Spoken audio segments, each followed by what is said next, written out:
नमस्कार मंडळी, आज मी तुम्हाला चकली करून दाखवणार आहे।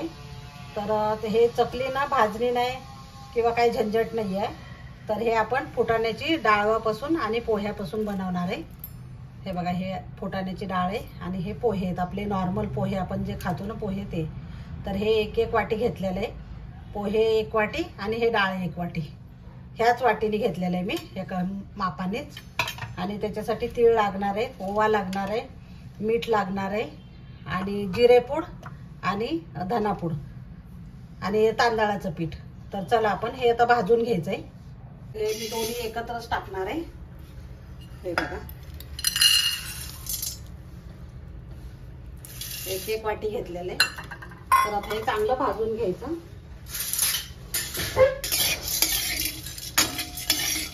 कोरडंच भाजायचंय, थोडंसं हलकं, म्हणजे जास्त हे नाही करायचं, क्रिस्पी नाही एकदम भाजायचं, नॉर्मल आपलं थोडंसं ओलसरपणा आहे ना तो निघून गेला पाहिजे।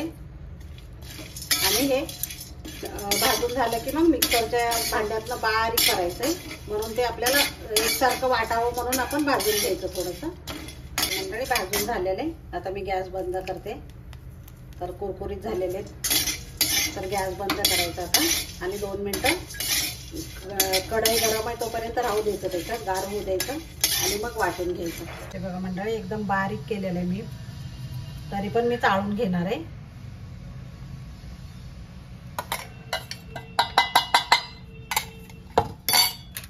तर हे चाळून घ्यायचं पूर्ण। आणि याच कपाने मी आता तांदळाचं पीठ पण घेणार आहे, याच्यामध्ये मोजून घेणार आहे। 3 कप घ्यायचं। हे 1 कप पोहे आहेत, 1 कप डाळ, तर हे 3 कप पीठ घ्यायचं। हे 2 कप झालं, हा 3रा कप मी चाळून घेणार आहे पीठ। घरी दळलेला असो किंवा विकतचा असो, आता माझं घरचंच आहे तरी पण मी चाळून घेते। हे 3रा कप आहे, 3 कप घ्यायचं, परफेक्ट प्रमाण आहे। मंडळी त्याच्यामध्ये सगळं मसाले टाकायचे। जिरापूड 1 चमचा टाकते मी, धनापूड 1 चमचा टाकायची, हिंग टाकायचं, हिंग जरूर घाला। ओवा टाकायचा, 1 छोटी वाटी ओवा घेतलेला आहे मी, अर्धी वाटीच घेतलेला आहे। 2 चमचे आहेत हे छोटे चमचे। तीळ टाकायचे 1 छोटी वाटी, मीठ टाकायचं चवीप्रमाणे,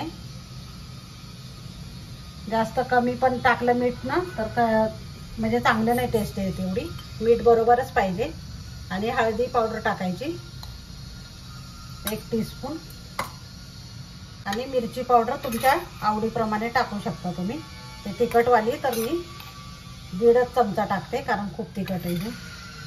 आणि कडकडीत हे 4 चमचे तेलाचं मोहन घालायचे, कडकडीत गरम करून। सगळे मसाले मिक्स करायचे। मी तेल तापायला ठेवलेले, चांगलं उकळी येऊ द्यायची तेलाला, तोपर्यंत आपण मसाले मिक्स करून घ्यायचे सगळे। हे बघा मंडळी, कडकडीत तेल गरम झालेले। पोहे खायचे चमचा 4 चमचे मी घातलेले तेल, जास्त नाही घालायचं तेल पण। आणि हे सगळं ना ओलातण्याने वगैरे मिक्स करायचं, कारण हे गरम आहे। आता मी सगळं मिक्स करून घेते। हे बघा मंडळी, मस्तपैकी असं ना सगळ्या पिठाला चोळून घ्यायचं। छान झालेलं आहे आता हे पीठ। आता ह्याच्यामध्ये ना उकळतं पाणी ओतायचं। हे बघा, कलर पण एकदम सुरेख आलेला आहे। आता आपण ह्याच्यात उकळतं पाणी घालणार आहे। ह्याच्यात पण हात घालायचा नाही, कारण उकळतं पाणी आहे। असं मिक्स करून घ्यायचं, गार झाल्यावरच ते थोडासा हात घालू शकतो आपण, कारण खूपच पाणी कडक असतं ना ते, कारण तांदळाचं पीठ असल्यामुळे ना जरा भरभरीत असतं। तर गरम पाणी घातल्यानंतर चिकटपणा येतो त्याला आणि खूप सुंदर होते चकली। तर आता मी सगळं मळून घेते थोडं थोडं करून। आणि पाण्याचा अंदाज असं काही नाही की किती घालणार आहे आपण, कारण जास्त पण नाही घालायचं, घट्टच मळायची, जास्त पातळ नाही करायचंय। अंदाज घेतच, कारण तांदूळ वेगळे वेगळे असतात प्रत्येकांचे, कमी जास्त पाणी होऊ शकतं। मंडळी असा एक पेला घ्यायचा आणि त्याच्याने आपण सगळं मिक्स करायचं, म्हणजे आपल्याला चटका बसत नाही हाताला.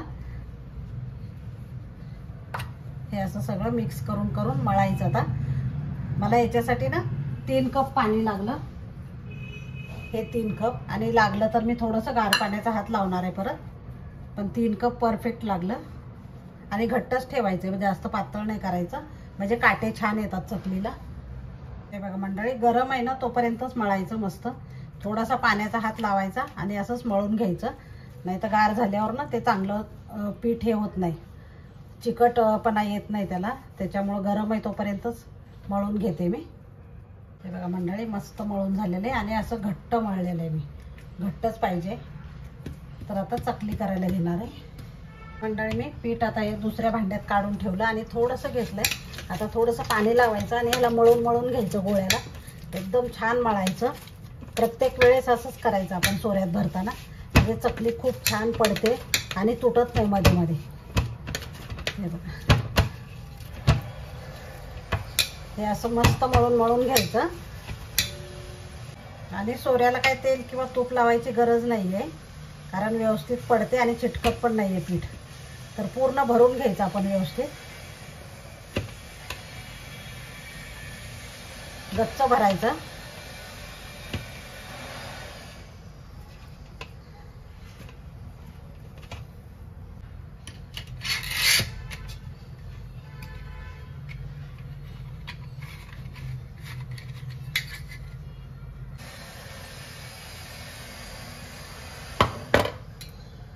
तर मंडळी आता चकली पाडून घ्यायची.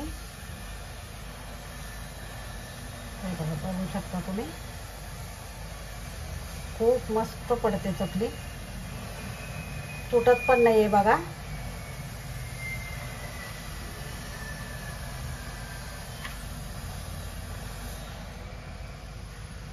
याप्रमाणे आता सगळ्या चकल्या पाडून घ्यायच्या. किती मस्त गोल गरगरीत झालेली. तर या पद्धतीनेच मी सगळ्या पाडून घेते. आपण बघूया तेल तापलंय का. मी एक छोटंसं टाकलं त्याच्यामध्ये, तर तापलेलं आहे तेल. तर आता टाकायची चकली. बारीक करायचा नाही गॅस, मोठाच ठेवायचा, म्हणजे छान अशी वर येते लगेच फुलून.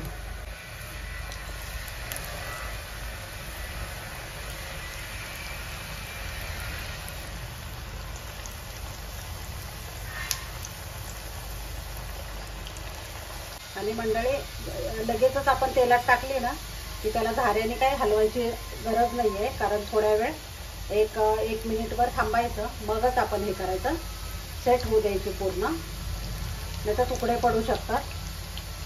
हे बघा, आता पलटी करू शकतो आपण, हलगत करायची.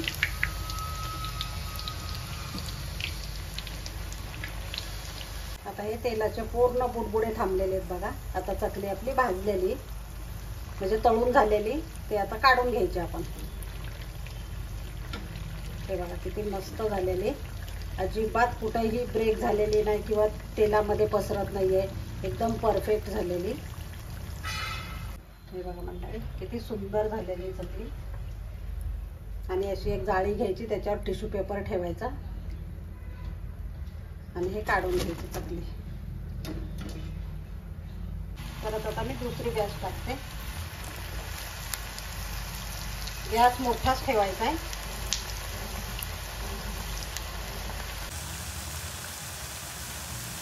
बघा मंडळी, एवढे झालेले चकली, आणि हे अशा पण मी स्टिक करते. हे अशा, ह्या पण खूप छान लागतात. तर मी अर्धे असे करते ना अर्धे असे करते.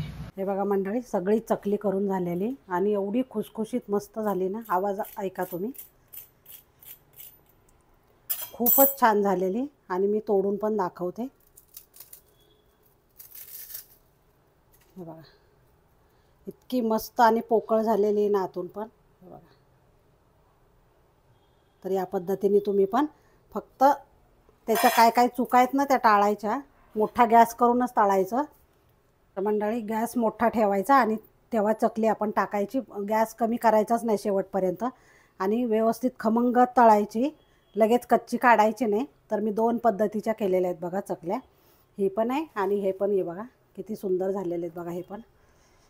हे बघा, मस्त आतपर्यंत पोकळ झालेली आणि खूप मस्त आहेत. तर तुम्हाला कुठली आवडली ह्याच्यातली ते नक्की कमेंटमध्ये सांगा. आणि अगदी 20 मिनटात तर तयार झाली माझी चकली, एवढी पटापट होते.